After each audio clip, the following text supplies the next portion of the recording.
HarperCollins and HarperAudio present The Horse, a novel by Willy Vlautin. This is the author. For John Doe, in memory of Dallas Good. The only way to get through school is to disappear into a song. Just hum it to yourself and you'll be okay. If you hate being home, hate it here, just disappear into a song.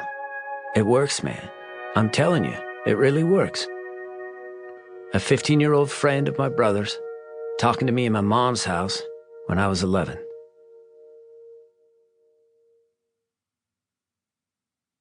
Chapter 1. The board and batten walls of the single-room shack that was the assayer's office rattled from the wind, and the fire in the stove was dead. From a twin bed, Al Ward, 67 years old, bone-thin, with gray hair and blue eyes, looked out the window to falling snow. He pulled the blankets and sleeping bag over his head and tried again to sleep, but sleep wouldn't come. In the darkness, he asked himself the same question he asked every morning. If he were in Reno, eating breakfast at the Cow Neva, would he order coffee, French toast, and bacon like a normal person? Or a Hornitos on the rocks? The same question, and always the same answer. Tequila on the rocks with a beer bag. He pushed off the covers and looked at the empty wood bin. The shack was frozen because he had a cracked wood stove that burned too fast, and he hadn't brought in enough wood. But that was the way of mornings. Tequila instead of breakfast, and Al staring at the empty wood bin, cursing himself until his bladder forced the day upon him. The days on the derelict mining claim were always the same. He'd bring in firewood, drink coffee and eat breakfast, work on a song, take a nap, drink more coffee, and then set out on the same walk he took each afternoon. Dinner at dusk, which at that point was 4 p.m., and afterward he'd play guitar until he grew tired. He'd then get back in bed and read 10-year-old issues of National Geographic and Sports Illustrated by the light of a propane lantern and chase radio stations on a small battery-powered radio. A day and a night.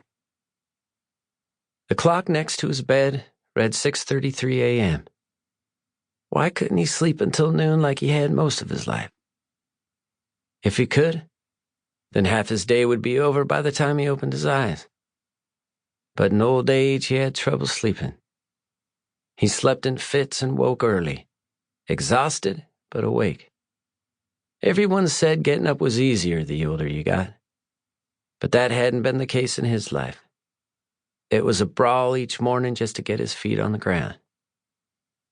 In wool socks and long underwear, he put on sweats, tennis shoes, and a canvas coat, and walked outside carrying a plastic milk crate. Snow and wind blew into him, and he made 4 trips to the shed to fill the wood bin.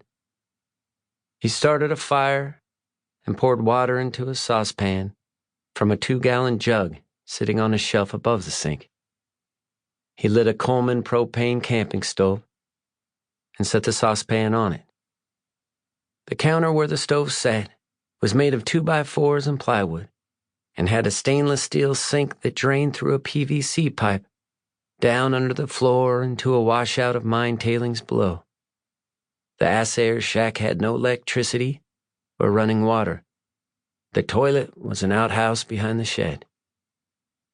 On another shelf was a ceramic dish that held a silver wristwatch and 2 rings, a silver horseshoe with fake rubies that he put on his left index finger, and a silver horseshoe with fake diamonds that he put on his right.